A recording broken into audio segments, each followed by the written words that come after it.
일, 합, 이, 상, 분. 하나로 합한 이치.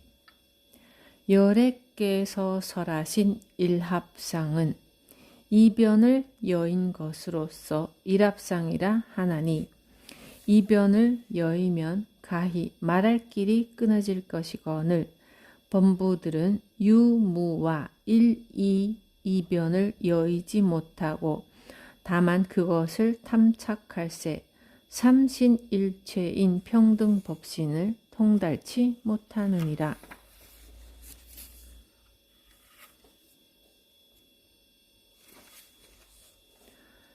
하나의 세계만도 어마어마하게 큰데 삼천대천세계니 참으로 상상하기 어려운 만큼 큽니다. 큰 세계를 싹 갈아서 티끌로 만들면 이 가는 티끌의 개수는 얼마나 많겠느냐고 부처님은 묻습니다.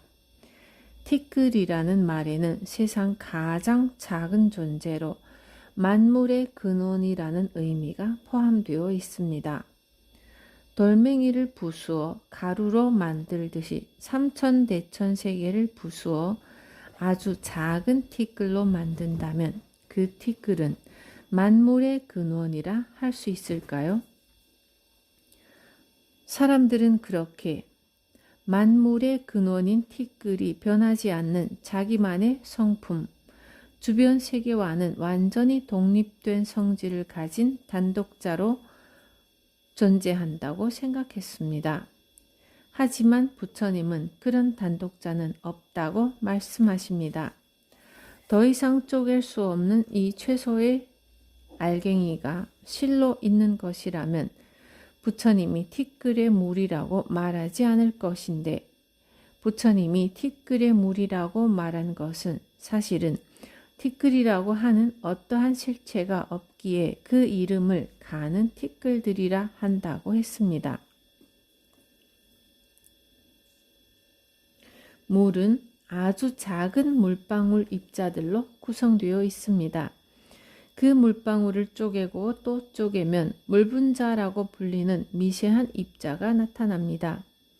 거기서 멈추지 않고 더 작은 입자로 분해하면 산소 원자와 수소 원자가 됩니다. 처음 원자가 발견했을 때에는 원자가 만물의 물질이라고 생각했지만 원자 역시 핵과 전자의 결합이라는 사실이 확인됐습니다. 또한 핵은 양성자와 중성자와 같은 소립자로 이루어져 있습니다. 그러면 이러한 소립자가 세계를 구성하는 근본 요소일까요? 아닙니다. 현대 물리학은 소립자를 구성하는 기본 입자인 쿼크를 발견해냈습니다. 그리고 그 구조를 파헤치는 연구는 지금도 진행 중입니다. 만약 쿼크를 구성하는 더 작은 입자의 존재가 규명된다면 과학은 다시 또 그 미세 입자의 구조를 분석하는 연구를 계속할 것입니다.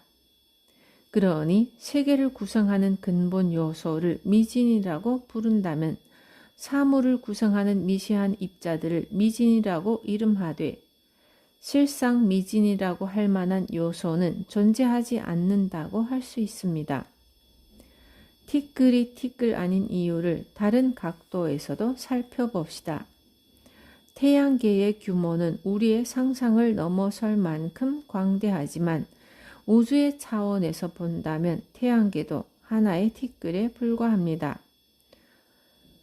한편 소립자의 입장에서 본다면 원자나 분자의 영역은 우주와 비교될 만큼 광대한 세계입니다. 티끌보다 작다고 하는 원자도 전자나 소립자의 관점에서 보면 엄청나게 거대한 크기의 공간인 것입니다. 또 무수히 많은 티끌의 하나하나를 본다면 그들은 각각 분리된 개별적 존재로 보이지만 그 티끌 하나하나가 모이고 결합해서 하나의 세계가 만들어집니다. 서로 다른 티끌이 모여서 하나의 세계를 이루며 다른 것을 바탕으로 같은 것이 이루어집니다. 그와 동시에 하나의 세계가 흩어져 서로 다른 티끌이 되기도 합니다. 물방울을 이루는 물분자는 물의 성질을 그대로 가지고 있는 것 중에서 가장 작은 입자입니다.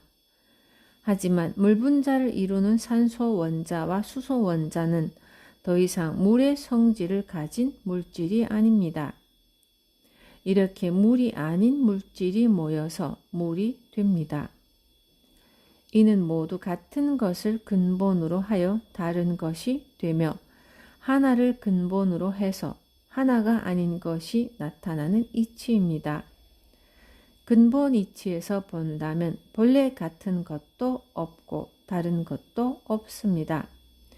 지금 모습을 드러낸 인연에 따라 나타나는 이름일 뿐이지 같거나 다르다고 할 만한 본질적 실체가 존재하는 것이 아닙니다. 하나의 존재에서 서로 다른 많은 존재가 나오고 서로 다른 많은 존재들이 모여서 하나의 세계를 이룹니다. 하나로부터 많은 것이 나오고 많은 것으로부터 하나가 나옵니다. 하나는 하나 아닌 것으로 돌아가고 모든 것은 모든 것이 아닌 것으로 돌아갑니다. 하나다 둘이다 하는 구분은 다만 지금 눈에 보이는 현상에 불과하며 궁극적으로 하나와 둘을 판단할 만한 실체는 없습니다. 그러니 다만 지금 인연에 따라 이름 불릴 뿐이지 본래 미진에는 미진이라는 실체가 없고 세계에는 세계라는 실체가 없습니다. 같은 것도 아니고 다른 것도 아닌 불일불이가 세상의 참모습입니다. 내 인생의 주인 삼천대천세계를 부수니 무수한 티끌이 만들어졌습니다. 그것이 더 이상 쪼갤 수 없는 최소 물질이고 단독자라면 티끌은 공이 아니라 불변의 실체가 있는 물질이라는 얘기가 됩니다. 그러나 티끌은 더 작은 다른 물질들의 결합으로 이루어져 있습니다. 지금의 과학 수준으로 분석해내지 못한다고 해서 티끌이 세계의 근원이며 단독자인 것은 아닙니다. 겉으로 드러난 현상을 보면 실체가 존재하는 것 같지만 그 속을 들여다보면 아무 실체 없이 텅 비어 있음을 알게 됩니다. 또 아무 실체 없이 텅 비어 있는 것처럼 보이는 거기로부터 온갖 현상이 모습을 드러냄을 알게 됩니다. 티끌은 주변 세계와의 연관 속에서 그때그때 다른 성질을 드러내기도 하고 전혀 새로운 물질로 나타나기도 합니다. 우리의 의식도 바깥 세계로부터 영향을 받아서 이루어집니다. 김치 맛을 좋아하고 된장 냄새를 좋아하는 것도 그러한 조건과 인연이 좋아하도록 만든 것이지 우리 스스로 그것들을 선택한 것이 아닙니다. 이것이 우리가 환경이, 조건이, 존재가 우리의 의식을 규정한다고 말하는 이유입니다. 그런데 이와 반대로 내가 어떤 의식을 갖느냐에 따라 바깥 세계를 보는 눈이 달라집니다. 나를 중심에 놓고 세계를 보면 내가 보는 세계가 실제인 줄 착각합니다. 그런데 내가 보는 세계가 실제가 아닌 줄을 알면 오히려 의식이 환경의 영향을 받지 않을 수 있습니다. 그러니 우리의 의식이 환경의 영향을 받는다는 말도 있고 우리의 의식이 환경의 영향을 받지 않는다는 말도 맞습니다. 사람의 의식이 오로지 환경에 의해서만 형성되고 독자적 성질이 전혀 없는 거라면 자본주의 사회에서 태어나고 자란 사람은 사회주의적인 시각을 가질 수 없고 사회주의 사회에서 태어난 사람은 자본주의적 시각을 가질 수 없습니다. 그러나 사회주의가 생긴 것은 자본주의가 한창 꽃을 피우던 사회적 분위기 속에서였습니다. 의식이 환경에 영향을 받는 것은 맞지만 의식이 주체적으로 환경에 대응해서 다시 환경을 변화시키기도 하는 것입니다. 이런 상호작용을 깨달으면 나를 둘러싼 환경에 보다 주체적으로 대응하는 삶을 살 수가 있습니다. 의식의 독립성을 주장하거나 의식의 종속성만 주장하는 것은 모두 한쪽 면만을 보고 있는 것입니다. 실제로 그 둘은 서로 연관되어 있습니다. 환경의 영향을 받으면서도 환경에 능동적으로 대처하고 환경에 능동적으로 대처하면서도 동시에 환경의 영향을 받습니다. 어느 한쪽만을 보게 되면 세계에 대한 총체적이고 입체적인 이해가 부족해집니다. 내가 지금 세상을 보는 관점에 따라 세상은 달라집니다. 주변 조건에 매달려서 사느냐 아니면 내가 처한 환경에 적극적으로 대응하며 내 인생의 주인으로 사느냐의 선택은 순전히 자신의 몫입니다. 주변의 노예로 살지 않고 주인으로 살면 나도 좋아지고 남도 좋아집니다. 나도 변하고 세계도 변합니다. 내가 행복해지는 것과 세계가 좋아지는 것이 둘이 아닙니다. 늘 나로부터 출발해야 합니다. 나는 그대로 두고 밖을 바꾸겠다고 하면 세상은 바뀌지 않습니다. 지견, 불생, 분. 지견을 내지 아니하니 중생이 상견에 집착함이 견고하여 타파하기 어려운 고로 부처님께서 금강심지로서 그 정견을 타파하고 자기의 법신 본체를 보게 하시는 것이니라.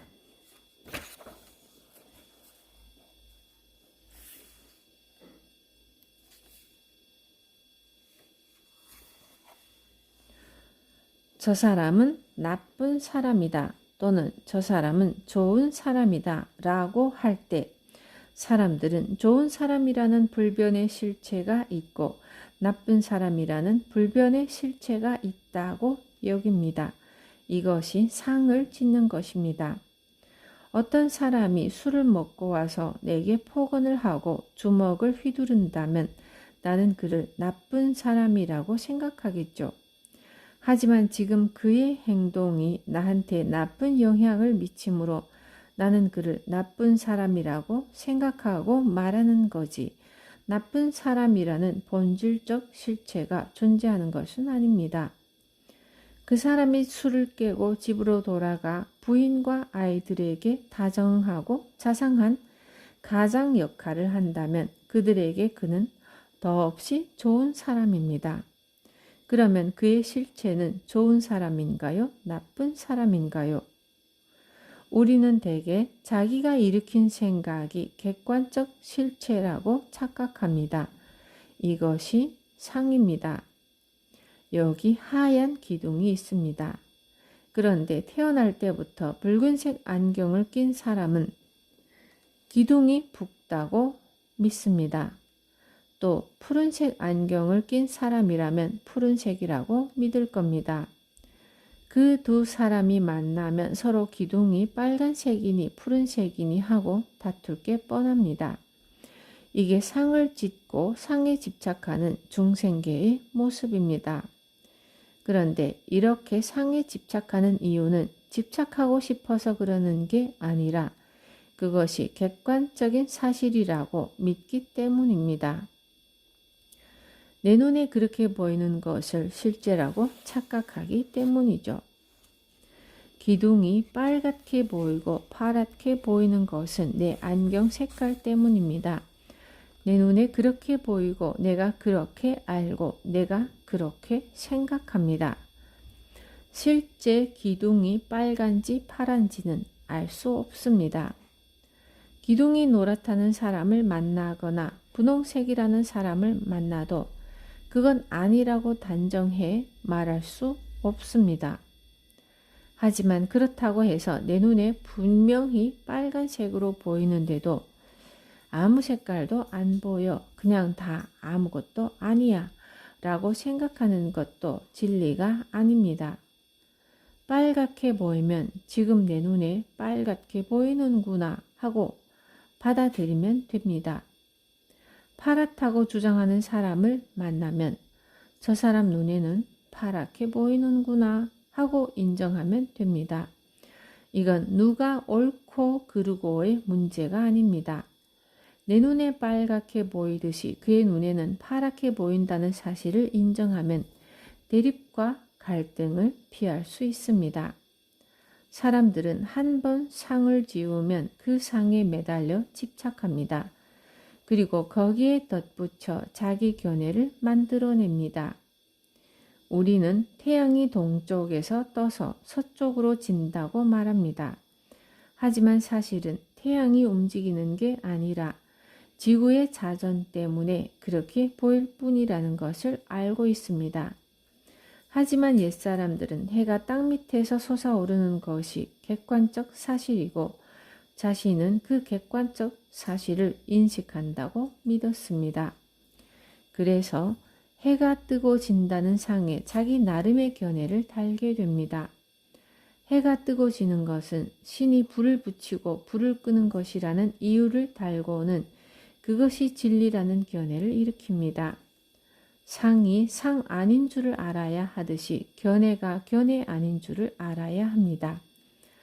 아상인상, 중생상, 수자상도 아상인상, 중생상, 수자상이 아니고 아견, 인견, 중생견, 수자견도 아견, 인견, 중생견, 수자견이 아닙니다.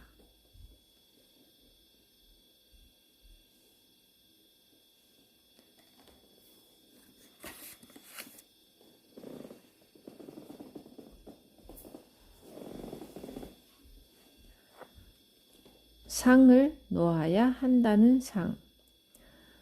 세상에 존재하는 모든 사물은 다만 그것일 뿐입니다. 그런데 사람들은 다만 그것일 뿐인 세상에 자기 잣대를 들이대서 온갖 분별을 일으킵니다. 게다가 자기가 분별을 일으키고 있음을 알아차리지 못하고 오히려 자기가 일으킨 생각을 객관화시키고 절대화시킵니다. 자기가 평가한 가치가 그것의 실제 가치이고 자기가 보기에 좋은 것이 실제로 좋은 것이라고 착각합니다. 하지만 그렇다고 해서 아무 생각도 내지 말아야 한다는 것은 아닙니다. 아예 아무 생각이 없어야 한다고 고집하는 것은 단멸상에 빠진 또 다른 집착입니다. 누구나 자기 나름대로의 생각이 있습니다. 내 눈에는 빨간색으로 보이고 저 사람 눈에는 파란색으로 보입니다. 그것이 실상임을 알면 이제 나의 빨간색과 그의 파란색이 다툴 이유가 없습니다. 이 둘 중 하나로 결정해야 한다는 생각 때문에 매사가 시비거리가 되는 것이지 저 사람 눈에는 파랗게 보이는구나 하고 생각하면 다툴 일이 없습니다. 또한 집착하지 말아야 한다는데 집착하는 것 역시 상에 매달리는 어리석음입니다. 집착을 놓아야 한다는 견해를 일으키면 금방 괴로움이 생깁니다. 여태까지의 괴로움에다가 집착하지 말아야 한다는 분별까지 더해져 집착을 놓지 못하는 자기를 미워하게 되고 결국에는 좌절하게 됩니다. 상을 놓고 견해를 내려놓겠다고 불법을 배우더니 결국 상을 놓아야 한다는 상을 하나 더 보태고 있는 것은 아닌지 돌이켜보아야겠습니다. 상을 놓았느니 못 놓았느니 하는 잣대를 가지고 세상을 돌아다니며 시비하고 있는 건 아닌지 말입니다. 법이라고 하는 상, 진리라고 하는 잣대까지 내려놓아야 일체를 다 내려놓은 자유의 삶으로 접어들 수 있습니다.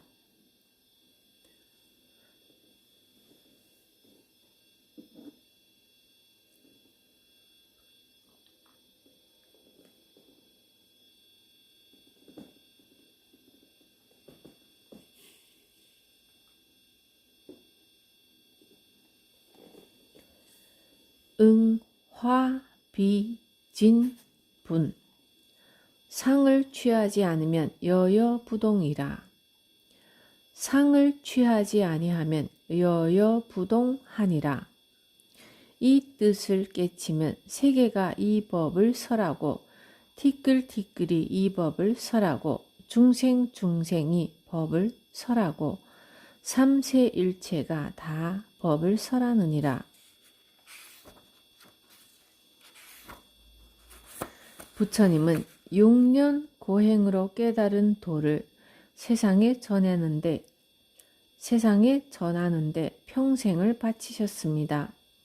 보리수 나무 아래에서 마침내 깨달음을 얻었을 때 마왕이 나타나 그 좋은 법을 혼자만 간직하라고 유혹했지만 부처님은 마왕의 유혹을 단호히 뿌리쳤습니다. 모든 사람이 이 법을 알아 자유롭고 행복해지기를 바라는 마음이었죠. 그래서 부처님은 45년 동안 쉼없이 이 법을 전하셨습니다. 이 법을 만나서 일어나는 환희심은 남과 경쟁하고 얻는 기쁨이 아닙니다. 남에게 이로움을 줌으로써 얻어지는 기쁨입니다. 하지만 불법을 전함으로써 이루는 공덕이 아무리 한량없다 해도 상에 머무르는 한 그것은 상대에게도 자신에게도 독이 되기 쉽습니다. 금강경 공부를 해보니까 마음이 기쁘고 행복해 혼자 알기에는 아깝다는 생각이 든 사람이 가까운 친구에게 전화를 걸어서 공부하러 같이 법당에 가자고 권하고 약속을 정했습니다. 그런데 공부하러 법당에 가는 날이 되었는데 친구가 오지 않습니다. 아, 미안해. 꼭 가려고 했는데 갑자기 급한 일이 생겼네. 다음에 꼭 갈게 하는 겁니다. 그리고 그 다음에도 그렇게 약속을 어기고 또 그 다음에도 똑같이 약속을 어기면 섭섭하다 못해 짜증이 솟아오릅니다. 내가 무슨 이익을 보려고 하는 것도 아닌데 너를 위해 이렇게 마음을 써주는데 이럴 수가 있나 하는 생각이 듭니다. 그런데 그런 마음이 드는 것은 내가 너를 위해 법을 전하고 있다는 상을 가지고 있기 때문입니다. 마음속에 상을 짓지 않는다면 10번을 약속해서 10번을 어긴다 해도 아무 섭섭함이 없고 마음이 한결같아서 흔들리지 않습니다. 부처님의 10대 제자 가운데 설법 제일 부르나는 서방의 수로나 국으로 법을 전하러 가겠다고 부처님에게 청을 올렸습니다. 그런데 수로나국 사람들은 난폭하다고 알려져 있었습니다. 부르나여, 그 나라 사람들은 매우 사납다고 들었습니다. 그대가 가서 법을 설하면 그들은 고맙게 생각하기는커녕 비난하고 욕을 할 것입니다. 부처님, 그들은 저를 비난하거나 욕할 뿐이지 때리지는 않을 것입니다. 부르나여, 그들은 매우 사납다고 들었습니다. 그대가 법을 설하면 그들은 그대를 때릴지도 모릅니다. 부처님, 그들은 저를 때릴지언정 죽이지는 않을 겁니다. 부르나여, 그들은 매우 사납다고 들었습니다. 법을 전하는 그대를 죽일지도 모릅니다. 부처님, 이 몸은 무상한 것입니다. 오늘 죽으나 내일 죽으나 죽기 마련입니다. 불법을 위해 쓰이고 죽는다면 아무 여한이 없습니다. 부르나여, 그대는 인욕을 성취하였으니 수로나 국의 난폭한 사람들 속에서도 머물 수 있을 것입니다. 수로나 국으로 가서 제도받지 못한 자를 제도하고 근심과 걱정으로 불안해하는 사람들을 평안하게 하며 열반을 얻지 못한 사람을 열반에 이르게 하십시오. 법을 전하는 사람은 이처럼 어떤 상에도 머무름이 없어야 합니다. 전법은 오직 상대가 어리석음을 깨치는 기쁨을 맛보게 하기 위해서이고 그 기쁨은 다른 누가 아닌 내 삶을 가장 행복하고 기쁘게 만듭니다. 상을 취하지 않는 사람은 언제나 한결같아서 희로애락에 흔들리지 않습니다. 우리는 늘 상을 취하고 거기에 매달려 있으므로 상대의 행동에 섭섭해하고 괜한 짓을 했다고 후회하는 것입니다.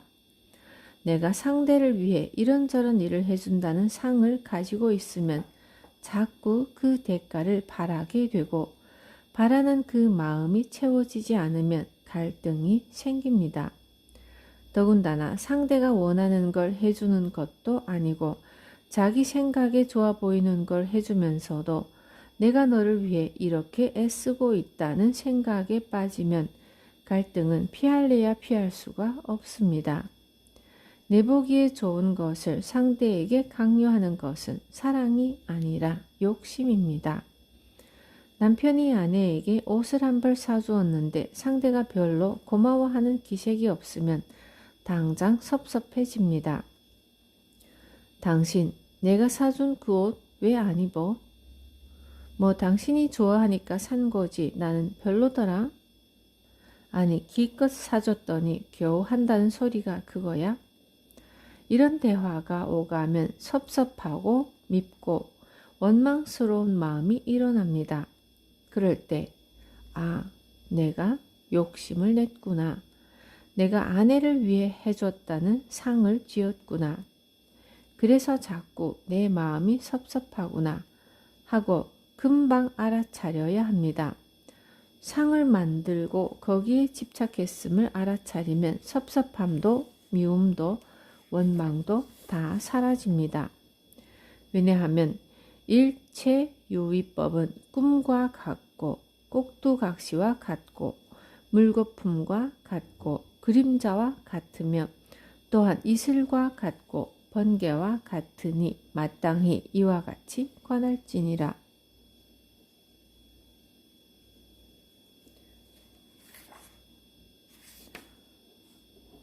모든 것이 꿈 같고 꼭두각시 같고 물거품 같고 그림자 같다는 제법이 무아인 실상, 고정된 실체가 존재하지 않음을 비유하는 말입니다. 이슬 같고 번개 같다는 모든 것이 한순간에 불과한 무상의 실상을 비유합니다.